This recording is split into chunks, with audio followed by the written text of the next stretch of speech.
If your natural disposition at work is, hi, I'll do it. Yes, sure, choose me. I'll make sure it gets done. This video is for you because it is my goal to make sure you are not overextending yourself at work for this one reason and this one reason alone, because you are addicted to people pleasing. I am a recovering people pleaser, and it is my goal to help you overcome it if you're willing to, so you can stop resenting what's happening in your life and take control of it with your words and calming your nervous system down. So I am well studied in positive intelligence, and as a positive intelligence coach, I found out that the top sabotaging tendency that I had was people pleasing. So I did a lot of work over a year and some change to really calm that down in me and make myself be more articulate about the things that I no longer desire to do. My goal in this video is to help you have some phrases that you can use so that you can start beginning to shift yourself out of that automatic yes, that automatic okay, that automatic I'll do it, and to give you some tips and tools that you can do to calm your nervous system down. When it comes to people pleasing, it comes from a place of wanting to earn, and you want to earn someone's acceptance. You want to do it because you want to be validated. And so that's the motivation behind it. And a lot of times this happens to us as children, right? We see our parents or that other adult that we might admire, or even an older sibling, give us verbal cues or nonverbal cues of we did something that was pleasing and now we feel accepted. Or it happens in school, right? You get that gold star next to your name and you're like, yes, I feel accepted because I did something right. And so that can come into adulthood as people pleasing, and we find ourselves doing things for acceptance, looking to earn, instead of doing things from a place of already knowing that we are worthy and already knowing that we are valuable. One of the biggest things that can help you internally is to know that you are already worthy, to know you are already valuable, and to begin to give yourself self-validation more often. And so this might sound too woo-woo, or some people are like, I do love myself. But let's be real. Do you really? If you're working yourself to no end, martyring yourself at work or even in social spaces to earn, in the light of saying that, oh, I'm a giver.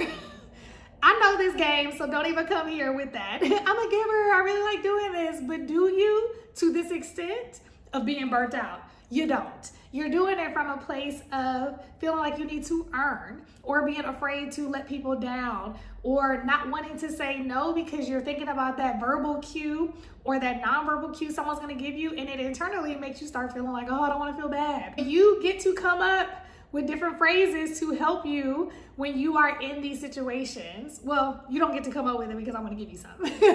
You get to actually say them. You get to actually use them when you're in different situations. So when I have clients that are overcoming people pleasing and don't even know it, usually when we get into meetings, I can see it right away because I've been there.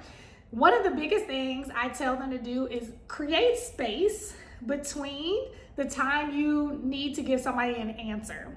So if somebody is coming to you with something that seems urgent and they want a yes from you in terms of how you're going to turn over some work, and maybe it's a deadline that is totally unreasonable, and you feel the pressure to say yes because it's your boss or it's a colleague that you've done something before and you don't even think.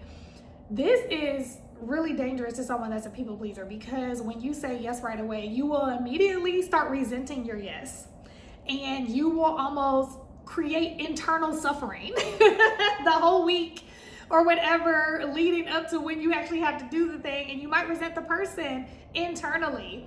And even if you get it done and you get a thank you or a pat on your back, you feel good for the moment, but you just caused yourself a week of suffering because you really wanted to say no. So I always advise people to create space. So create space by saying, oh, this sounds like it's really important. I totally understand. I would like to have some time before I get back to you on that. And that is totally reasonable if somebody is coming to you at the last minute to ask you for something. You get time to think about it. And during that time that you're thinking about it, I want you to ask yourself, do I truly have the bandwidth to do this? Is this something I actually desire to do? Or am I doing this and going to feel resentful later? You get to really ask yourself, and it's no wrong answer. You know, people can judge all day long, but you're the only one that got to deal with stuff. So you get to decide what that answer is. And then you can go back to them with your yes or your no, but at least you gave yourself the grace. You honored yourself enough to give yourself the time and space to truly decide if it was something that was in your bandwidth to do. Another way that you can also navigate when you're being requested, you can slow down the conversation. It's like, oh, you know what? That could be an option, but let's take a moment and brainstorm some other options of how this can get done, considering these are the things I have on my plate. I don't want to bottleneck anybody. Great line. And I get it. You're in workspaces and even in your personal life, sometimes we are going to do things that we're not going to feel good about because it's an emergency. It's an urgent thing. There's so many things like that that happen in the world. At the end of the day, your entire life can't be an urgent life. It can't be fire after fire after fire. If that is happening, then you get to create a new life. Real talk.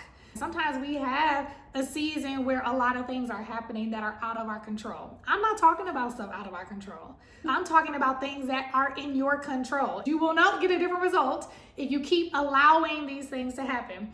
I am your number one example. I was in a job where I was working, traveling 70% of the time, and I spent maybe a third, maybe close to 2/3 of that time feeling like it was happening to me. I had to own that I was creating a world where people depended on me to say yes. I got a rush from being Superwoman, and that turned into me having high blood pressure, which I talked about in other videos. And so I'm saying that to say, using this phrase to really slow down the conversation and talk about other options, opening the conversation to other options will help people start thinking about other people. This last one is really an email. When people tell me, I get so many emails from people and I feel like I have to help them right away because it's an emergency, I'm always asking, is there another way for them to get the same information that they constantly get from you? Because as a leader, you're doing someone a great disservice if you're always answering their question, the same question, all the time, without giving them the opportunity to learn to do it independently. And so when they tell me if there is another way for them to get it done and they have access to what it is that they need to get it done, I tell them, when you email them back, hey, I don't want to be a bottleneck. Notice I've used bottleneck because as leaders, we can be a bottleneck to our teams because they're asking us for things. And what if we are the ones withholding information and that's keeping them from doing their job, but it's also making us angst. And so I'm like, hey, I don't want to be a bottleneck, and I truly do not as a leader. And it seems that you've asked me for this information more than once. So let's do a 15-20 minute meeting so I can walk you through how to get this information so that you don't have to keep depending on me, because I'm not going to be able to always answer you right away.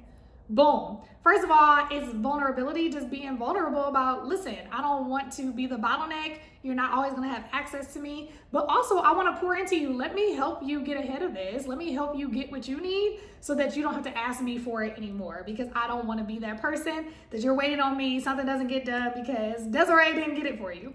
These are just a few things that you can do to really overcome people pleasing in the office, in your business. And again, these are things that you can really play around with in your personal life as well, because I know as someone that is a recovering people pleaser that it happened at work, but it definitely happened in my personal life, and I had to get a hold of it somewhere. And I started at work first, and I began to be more honest with the people in my life about the things that I no longer wanted to do, instead of acting like it was okay, because it wasn't okay for me anymore.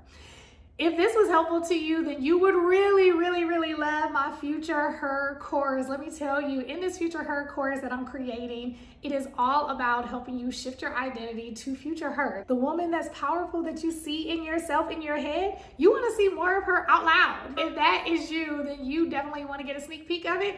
It's raw footage that I recorded of the course. And if you click the link below, you'll be able to get a snippet of it before it comes out. So until the next time, go and be great, be powerful and soft, and I'll see you in the next video.